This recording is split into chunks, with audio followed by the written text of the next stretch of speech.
ये कहानी हिंदुस्तान के सबसे लंबे हाईजैक की है।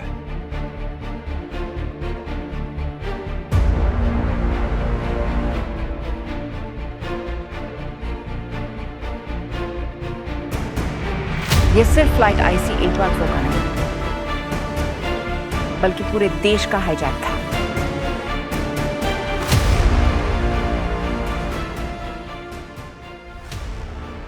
इस कहानी की शुरुआत होती है 24 दिसंबर 1999 से, जब एक फ्लाइट उड़ान भरती है दिल्ली से काठमांडू की ओर एंड 4:05 पर इस फ्लाइट को वापस जाना रहता है।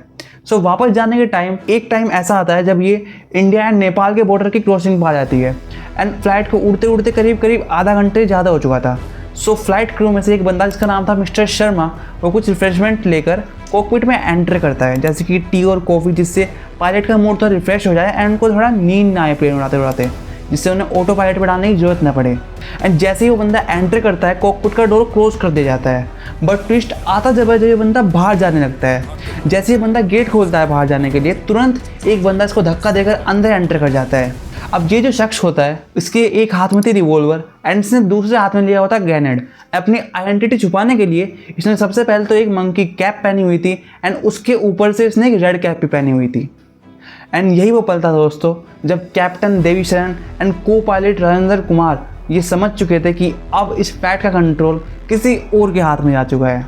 एंड इसी बात को कंफर्म करने के लिए रेड कैप अनाउंस करता है कि कोई होशियारी नहीं करेगा, कोई अपनी जगह से नहीं हिलेगा, ये तैयारा अब हमारे कब्जे में है, यानी कि ये प्लेन अब हमारे कब्जे में आ चुका है। एंड जिस तरीके से बात कर रहा होता है, इसके एक्सेंट से लगता है कि इंडिया से तो नहीं है, हो सकता है पाकिस्तान से हो।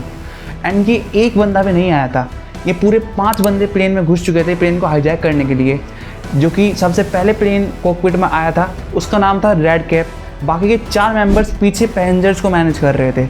इसमें सबसे पहले का नाम था भोला, दूसरे का डॉक्टर, तीसरे का बर्गर एंड चौथे का शंकर। अब ये जो डॉक्टर होता है मेनली सभी पैसेंजर से यही डील कर रहा होता है एंड आगे की साइड कैप्टन्स वगैरह से रेड कैप नाम का बंदा डील कर रहा होता है। एंड घुसते के साथ ही ये लोग ऑर्डर करते हैं कि जितने मेल पैसेंजर्स हैं वो सब एक साइड में आ जाएं, जितनी फीमेल पैसेंजर्स हैं वो सब एक साइड में आ जाएं। एंड जितने मेल लोग हैं वो अपनी सीट में मौजूद हेड कवर से अपने आप को ब्लाइंड फोल्ड कर लें एंड जितना भी सामान जितने हाथ में लिया हुआ है, इसने कहीं पे भी रखा हुआ है, वो उसको ले जाके एग्जीक्यूटिव कैबिन में रख के आ जाए, क्योंकि उसको भी पहले ही खाली करा चुके थे जिससे वहाँ पे सामान आ सके। एंड जितनी फीमेल्स होती हैं उन सभी को ऑर्डर दिया जाता है कि वहाँ पे सभी अपने हेड्स को कवर कर लें, जैसे कि इस्लाम में फॉलो किया जाता है। अब ये सब चल ही रहा होता है कि इतनी देर में कैप्टन शरण चुपके से एक सिग्नल इंडिया को ट्रांसफ़र कर देते हैं, एक इमरजेंसी सिग्नल, जिससे इंडियन अथॉरिटीज़ को ये पता चल जाता है कि अब ये एरोप्लेन किसी और के कंट्रोल में आ चुका है, ये कम्प्लीटली हाईजैक हो चुका है।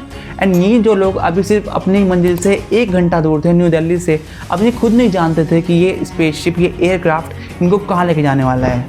अब जैसे ही इस मामले की खबर इंडिया को लगती है, ये मिशन तुरंत से CMG क्राइसिस मैनेजमेंट ग्रुप को ट्रांसफ़र कर दिया जाता है, जो कि इंदिरा गांधी इंटरनेशनल एयरपोर्ट के ATC air traffic control room से ऑपरेट कर रहे होते हैं। इसको ऑपरेट कर रहे होते हैं फिलहाल के लिए मिस्टर प्रभात कुमार, जिनकी देख रेख में जितने भी एयरपोर्ट थे जहाँ पर भी इस एयरप्लेन को लैंड कराया जा सकता था, उन सभी एयरपोर्ट को खाली कर दिया जाता है इस प्लेन के लिए कि हाईजैकर जहाँ बोलेगा वहाँ से लैंडिंग करा देंगे। लेकिन जितने भी एयरप्लेन उस टाइम पर आने वाले थे उन सबको आगे कर दिया जाता है या उनको पीछे कर दिया जाता है। अब हाईजैकर जो है वो कैप्टन शरण को धमकी देता है कि इस एयरक्राफ्ट को अभी के अभी लाहौर में लैंड कराइए जाके, वरना इस एयरक्राफ्ट के हवा में चीथड़े उड़ा दिए जाएंगे बॉम्ब ब्लास्ट के थ्रू। बट लाहौर इस बात पर डायरेक्टली मना कर देता है कि अगर आप पाकिस्तान के एयर स्पेस में लैंड भी करते हैं तो आपको डायरेक्ट मिसाइल से शूट कर नीचे उतार दिया जाएगा। एंड यही बात दिल्ली भी रेडियो पर कंफर्म करता है, दिल्ली ATC पे कंफर्म करता है कि हाँ, पाकिस्तान ने अपने एयर स्पेस इंडिया के लिए फिलहाल के लिए कम्प्लीटली क्लोज कर दिए हैं। बट हाईजैकर जो है वो अपनी बात पे अड़ जाता है कि जाएंगे तो लाहौर ही जाएंगे, वरना कहीं नहीं जाएंगे और ना आपके स्पेसशिप को, एयरक्राफ्ट को कहीं पे जाने देंगे।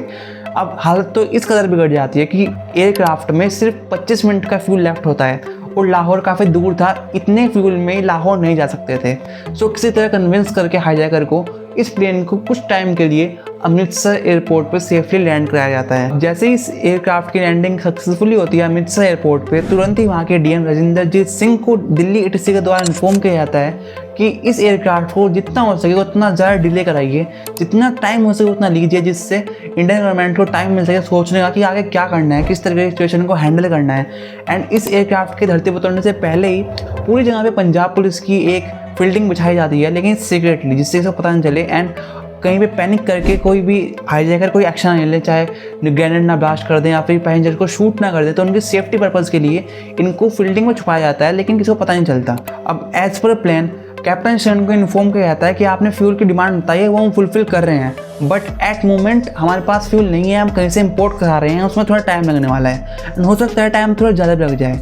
एंड इसी के रेस्पॉन्स में कैप्टन शरण एक मैसेज देते हैं होटल इंडिया जूलियट HIJ, जिसका मतलब होता है कि पूरे एयरक्राफ्ट में फिलहाल की एट प्रेजेंट मोमेंट पे 5 हाईजैकर्स मौजूद हैं। अब उतरने के साथ ही रेड कैप ऑर्डर करता है कि फ्लाइट को रोकना नहीं है। इस फ्लाइट को ऑर्डर मिलता है कि इसको रोकना नहीं है, आपको चलाते रहना है, स्टॉप स्टार्ट मतलब चल रहे हैं फिर रुके, फिर चले फिर रुके, ऐसे करते रहना है। एंड जहाँ पर रनवे खत्म होगा वहाँ से आपको दोबारा से 180 डिग्री टर्न लेना है एंड दोबारा से इसी प्रोसेस को लगातार रिपीट करते रहना है, जिससे अगर इंडियन गवर्नमेंट को निशान ले रही हो, हमारे पे कोई टारगेट कर रहा हो या फिर कोई भी अलग से मिशन कर रहे हो हमारे खिलाफ हमारा हाईजैक असफल करने के लिए, तो वो अकम्प्लिश ना हो पाए। अब फ्यूल को लाने में पहले से ही काफ़ी टाइम लग रहा होता है एंड जब ये फ्यूल काफ़ी पास में आ जाता है एयरक्राफ्ट के, तब भी बोला जाता है कि अब इस फ्यूल टैंकर में कुछ तकनीकी खराबी आ चुकी है, अब ये अपनी जगह से हिल नहीं पा रहा है, थोड़ा अटक गया है, अब थोड़ा और टाइम लगने वाला है। एंड इतना सब देखने के बाद हाईजैकर कुछ तो समझ चुका था कि कुछ तो हमारे खिलाफ चिट्ठी पक रही है। एंड इन सब चीज़ों से तंग आकर आउट ऑफ कंट्रोल होकर एक हाईजैकर एक पैसेंजर को पॉइंट ब्लैंक पे शूट कर देता है एंड ये होती है पूरी प्लेन में सबसे पहली डेथ। एंड इवन थोड़ी देर बाद जो बर्गर नाम का हाईजैकर होता है वो भाग के कॉकपिट में आता है और बोलता है कि मैंने 4 पैसेंजर्स को और शूट कर दिया है, मीन्स अब पूरे 5 डेथ हो चुकी हैं। बट यहाँ पे सोचने वाली बात ये है कि जो बर्गर था ये मेन लीड नहीं था, बल्कि किसी अंडर काम कर रहा था इन हाईजैकर्स के। एंड ये बार बार रेड कैप से पूछने आ रहा था कि क्या मैं लोगों को मारना स्टार्ट करूं, क्या मैं उनको शूट कर दूं, but bar bar red cap इसको मना कर रहा था। बट उसके बावजूद इसने 4 लोगों को मार दिया था। सो ये अंदेशा हो रहा था कैप्टन में कि हो सकता है इनके में से कोई छठा बंदा भी मौजूद हो फ्लाइट में एज अ पैसेंजर, जिसकी पुष्टि अब तक नहीं हो पाई है, जो अब तक सामने नहीं आया है एंड पैसेंजर की तरह ही रिएक्ट कर रहा है, बट अंदर खाने इनको ऑपरेट कर रहा है एंड इनको इन्फॉर्मेशन दे रहा है कि पैसेंजर्स के बीच में क्या क्या हो रहा है। अब इसके रेस्पॉन्स में दिल्ली से एक एनर्जी कमांडोज का एयरक्राफ्ट रवाना कर दिया जाता है अमृतसर एयरपोर्ट के लिए। बट शायद से इस बात की खबर उस बाहर वाले बंदे ने किसी न किसी तरह हाईजैकर को दे दी थी कि अब एनर्जी कमांडोज आपके पास आने वाले हैं। सो इसीलिए चलते हुए उन्होंने लगातार 8 से 9 मेल्स को अलग से निकाला एंड जो शंकर नाम का हाईजैकर होता है ये लगातार चाकू से इन पर बारिश कर देता है एंड काफ़ी बुरी तरह से 8 के 9 बंदे सब के सब घायल हो जाते हैं। एंड जो इनका कैप्टन होता है कैप्टन देवी शरण, इसके ऊपर भी रेड कैप रिवॉल्वर रख देता है हेड के ऊपर और बोलता है मैं 3 से 1 तक काउंटिंग गिनूंगा, अगर आपने उड़ाया तो ठीक, नहीं उड़ाया तो मैं आपको यहीं शूट कर दूंगा। सो इंसान मरता क्या ना करता। एंड कैप्टन देवी शरण डर के हमारे अब फ्लाइट को टेक ऑफ कर चुके होते हैं। एंड मज़े की बात ये है अब तक फ्लाइट को रिफ्यूल भी नहीं किया गया था। एंड यही वो मोमेंट था दोस्तों जब इंडिया समझ चुका था कि उन्होंने सबसे क्रूशियल सबसे इंपॉर्टेंट कड़ी अपने हाथ से गंवा दी है इस हाईजैक को कैंसिल आउट करने के लिए। बट समहाउ पाकिस्तान मिसाइल तो लॉन्च नहीं करता, बट हाँ जो उनके एयरपोर्ट में लाइट्स होती हैं जिनसे एक एयरप्लेन को पता चलता है कहाँ पर लैंड करना है, वो उनको क्लोज कर देता है। बट स्टिल IC-814 यही इस एयरशिप का दूसरा नाम भी है, इसको रनवे मिल जाता है। जब लैंड कर ही रहे होते हैं तो इनको दिखता है यार यहाँ पे तो कुछ मूवमेंट हो रहा है। जब वो देखते हैं थोड़ा 300 मीटर की दूरी से उन्हें दिखता है साफ, थोड़ा दिखता है क्या हो रहा है, उन्हें पता चलता है यार ये तो हाईवे पे लैंड होने वाले हैं। बट शायद से इनकी दुआएं सच में काम कर जाती हैं, क्योंकि एट मोमेंट अचानक से लाहौर ATC ऑनलाइन आता है एंड बोलता है कि हमने अपने एयर स्पेस आपके लिए ओपन कर दिया है। इवन अपने लाइट हाउस मतलब कि जहाँ पे लाइट्स ऑन रहती हैं वो भी सब कुछ लाइट्स ऑन कर दी हैं, आप आराम से आके लैंड कर सकते हैं। बट बशर्ते आपको सिर्फ और सिर्फ रिफ्यूल की हेल्प मिलेगी, क्योंकि इंडिया चाह रहा था कि जितने पैसेंजर्स एयर स्पेस के अंदर एयरशिप के अंदर अभी इंजर्ड हैं, शायद अगर वो उनको लाहौर निकाल लेता है किसी ना किसी तरह से, मेडिकल फैसिलिटीज़ उनको प्रोवाइड कर दी जाती हैं तो शायद से उनकी जान बच सकती है। बट लाहौर इस बात पर सीधा मना कर देता है कि रिफ्यूलिंग का वादा किया है तो वही की जाएगी एंड रिफ्यूलिंग करवाइए, यहाँ से चलते बनिए। अब ये जो रेड कैप होता है ये फिर से बौखला जाता है एंड ऑर्डर करता है कि इस बार अब काबुल चलिए, क्योंकि काबुल में हमारे काफ़ी बढ़िया कनेक्शंस हैं, काबुल में हम सेफ महसूस करेंगे एंड वही हमारी आखिरी लोकेशन भी होने वाली है। उसी मोमेंट पे न्यू दिल्ली ATC इन्फॉर्म करता है कि काबुल में रात की लैंडिंग पॉसिबल ही नहीं है, वहाँ पे लाइट्स ऑन ऑफ का कंसेप्ट तो छोड़ो, उन्होंने लाइट्स लगा ही नहीं रखी है, वो रात को एयर स्पेस में अपने एयरप्लेन्स को लैंड ही नहीं कराते हैं। अब रेड कैप के पास फिर से 50-50 आ जाती है एंड इस बार डिसाइड करता है कि अब हम जाएंगे दुबई में, UAE में स्थित दुबई के AL मीनाद एयरपोर्ट में एक और नाम सुनने के लिए, क्योंकि उस टाइम पे इंडिया के रिलेशन दुबई के साथ भी इतने खास नहीं थे। बट एट मोमेंट इंडिया अपनी समझदारी दिखाते हुए US की हेल्प लेता है एंड US दुबई को प्रेशराइज करता है कि आप इंडिया को सपोर्ट कर दीजिए, एंड दुबई जो है इस पर एग्री कर जाता है। एंड इसी के चलते इस एयरक्राफ्ट को अलाउ कर दिया जाता है दुबई में लैंड करना। बट दुबई एक शर्त रखता है कि इन हाईजैकर्स के सामने कि अगर आपको अपने डिमांड्स दुबई से फुलफिल करानी है, जैसे अगर आपको फूड चाहिए, वाटर चाहिए, आपको दुबई से रिफ्यूलिंग करानी है, तो आपको हमारी एक छोटी सी शर्त माननी होगी।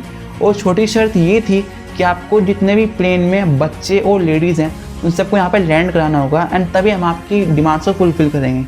देन किसी ना किस तरह जो रेड कैप होता है वो इस बात से एग्री कर जाता है कि ठीक है हम इनको छोड़ देंगे। बट वो सबको नहीं छोड़ता, सिर्फ 27 पैसेंजर्स को वहाँ पे लैंड कराता है, वहाँ पे छोड़ के चला जाता है 27 पैसेंजर्स को, जिनमें कुछ इंजर्ड भी थे एंड कुछ अच्छे खासे मतलब बिना इंजर्ड वाले पैसेंजर्स भी थे। एंड यही मोमेंट था दोस्तों जब कैप्टन शर्मा समझ चुके थे कि अगर मैंने एट फिलहाल कुछ नहीं किया सो ये लोग तो पूरे वर्ल्ड टूर के प्लान में हैं। बट जैसे तैसे कैप्टन शर्मा एक बहाना मारते हैं कि अब इस एयरक्राफ्ट को इंस्पेक्शन की जरूरत है कि क्या सही से काम कर रहा है, क्या नहीं कर रहा, कि हो सकता है हमें हवा में जाकर दिक्कत आ जाए, आपको दिक्कत आ जाए काबुल में लैंड करने के लिए।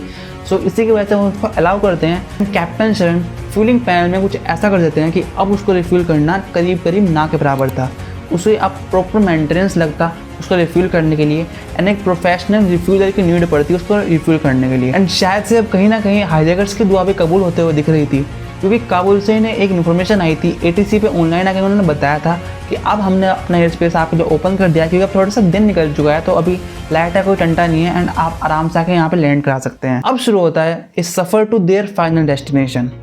अब ये लोग जैसे ही काबुल के लिए टेक ऑफ करते हैं तुरंत से इन्हें इन्फॉर्म कर दिया जाता है कि काबुल के एयरपोर्ट पे तो कुछ बम ब्लास्ट हो चुके हैं, एंड देन काबुल एयरपोर्ट इनको एडवाइस करता है, एक सेशन देता है कि अभी आप कांधार एयरपोर्ट पर लैंड कर सकते हैं। तो कहते हैं ठीक है चलो वहाँ लैंड करते हैं। जैसे ही ये लोग कांधार में लैंड करते हैं तुरंत से जो रेड कैप होता है ये दोनों कैप्टन्स को पीछे भेज देता है कॉकपिट से बाहर निकालकर, एंड 3 घंटे तक ये रेड कैप और बाकी के हाईजैकर्स ही तालिबान गवर्नमेंट से कांटेक्ट कर रहे थे, उनसे बातचीत कर रहे थे जो उनको चाहिए था, जो भी उनकी रिक्वायरमेंट्स थी तालिबान में आने की, वो वहाँ पे वो रख रहे थे उनके सामने। एंड ये जो रेड कैप होता है ये दोबारा से कैप्टन शर्मा को 3 घंटे बाद कॉकपिट में इन्वाइट करता है, कहता है इस प्लेन को दोबारा से रिफ्यूल कराइए तालिबान गवर्नमेंट के थ्रू, एंड इसको यहाँ से उड़ा ले चलिए, हम बताएंगे आपको डेस्टिनेशन क्या है, लेकिन जब बताएंगे जब आपका एयर स्पेस हवा में होगा, जब आपका एयरक्राफ्ट हवा में होगा। इसी मोमेंट पे को पायलट राजेंद्र कुमार इसको इन्फॉर्म करते हैं कि फिलहाल प्लेन जो है वो उड़ने कंडीशन में नहीं है, क्योंकि इसके फ्यूलिंग चैम्बर में कुछ दिक्कतें आ चुकी हैं, एंड इसके टायर्स भी काफ़ी थोड़े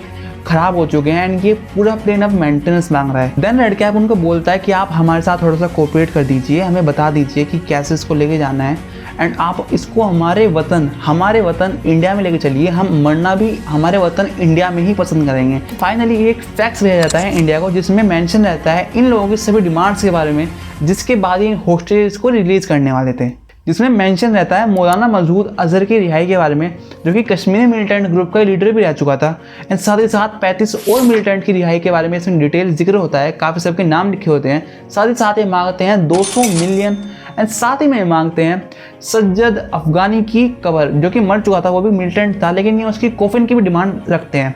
एंड अब वेट हो रहा था तो इंडियन गवर्नमेंट के रिस्पॉन्स का कि क्या वो उस डिमांड को रखते हैं, क्या एक्सेप्ट करते हैं, रिजेक्ट करते हैं। वहीं दूसरी ओर न्यू दिल्ली में ऐसा माहौल हो रहा था कि जितनी होस्टेज की फैमिली न्यू दिल्ली में प्रेजेंट थी वो सब गवर्नमेंट को प्रेशराइज कर रही थी कि जो जो उनकी डिमांड्स हैं वो सब फुलफिल करिए, एंड हमारे जितने फैमिली मेम्बर्स हैं उनको वापस लाइए, हमें अपने फैमिली मेम्बर्स से मतलब है, आपके इन टेररिस्ट को मतलब नहीं है। अब इतने सारे प्रेशर के चलते इंडियन गवर्नमेंट एक अलग से टीम फॉर्म करती है कांधार जाकर इन लोगों से नेगोशिएट करने के लिए।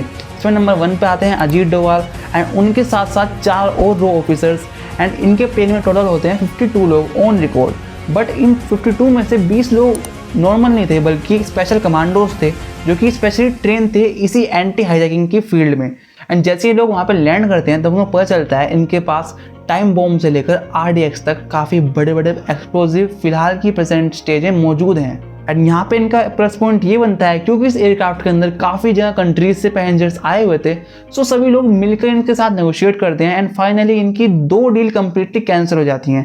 जैसे कोफिन वाली और ये इनकी जो 200 मिलियन वाली डील थी ये कैंसिल हो जाती हैं, एंड 35 मिलिटेंट की जगह ओनली 3 मिलिटेंट को भेजने की कंफर्मेशन होती है, एंड वो 3 मिलिटेंट ही वो होंगे जो ये हाईजैकर्स डिसाइड करेंगे। सो इसी के चलते अजहर एंड मुश्ताक को जम्मू एंड श्रीनगर जेल से रिहाई मिलती है, एंड ये जो अहमद ओमार शेख होता है इसको दिल्ली के तिहाड़ जेल से रिहाई मिलती है वहाँ पे जाने के लिए, कांधार में लैंड करने के लिए। 3 मिलिटेंट्स के एक्सचेंज में हाईजैकर जो है वो 35 और मिलिटेंट्स को छोड़ने की बात करते हैं। अपडेट आ चुकी थी 31 दिसंबर 1999, एंड ये लोग सोच रहे थे कि शायद अब तो एक हफ्ता होने आया है, करीब करीब 7 से ज़्यादा दिन हो चुके थे इन लोगों को हाईजैक हुए। देन होता है एक चमत्कार, सुबह के 5:30 बजे इन मिलिटेंट्स का जो प्लेन होता है वो वहाँ पे कांधार में लैंड करता है। एंड ये लैंड करते ही जितने हाईजैकर होते हैं वो पैसेंजर्स के सामने जाते हैं, उन सबसे माफ़ी मांगते हैं। देन ये 5 हाईजैकर प्लेन से उतर जाते हैं। इनमें से 2 एक जीप में जाते हैं एंड बाकी ये 3 दूसरी जीप में जाते हैं। एंड जब ये साथ में 8 के 8 मिलिटेंट्स आते हैं तो इंडियन अथॉरिटी तालिबान से थोड़ा सा कोऑपरेशन मांगती है, थोड़ा उनको कहती है कि ये जो इन्होंने किया है, जितने उन्होंने हत्याएं की हैं, ये कोई माफ़ी करने लायक चीज़ तो नहीं है, तो आप इनको ऐसे कैसे जाने दे सकते हैं। तालिबान सीधा मुंह पे मना कर देता है कि नहीं, ये दिक्कत आपकी है, हमारी कोई दिक्कत नहीं, हम इनको फ्रीली जाने दे रहे हैं। बट कहीं ना कहीं इंडिया का अपना मतलब तो सिद्ध हो चुका था, क्योंकि उन्हें मेन मोटिव था पैसेंजर्स को बचाना, जो कि वे काफ़ी तो बचा चुके थे। 178 पैसेंजर्स टोटल थे। एंड लास्ट आते आते 7-8 दिन के बाद कम से कम बस 155 पैसेंजर जिंदा बचते हैं। एंड अजीत डोभाल जिस एयरक्राफ्ट में आए थे एंड जिस एयरक्राफ्ट में ये 3 मिलिटेंट आए थे, उन्हीं 2 एयरक्राफ्ट में उठा के इन लोगों को रवाना कर दिया जाता है इंडिया के लिए। एंड ऐसे माहौल के बाद साथ ही कहानी का एंड होता है। सो अगर ये कहानी आपको पसंद आई है, कहानी तो नहीं लेकिन ये रियल स्टोरी बेस है, अगर आपको पसंद आई है तो आप इस वीडियो को लाइक कर सकते हैं, सब्सक्राइब कर सकते हैं। हम मिलेंगे किसी और वीडियो के साथ, तब तक टाटा, गुड बाय, जय हिंद।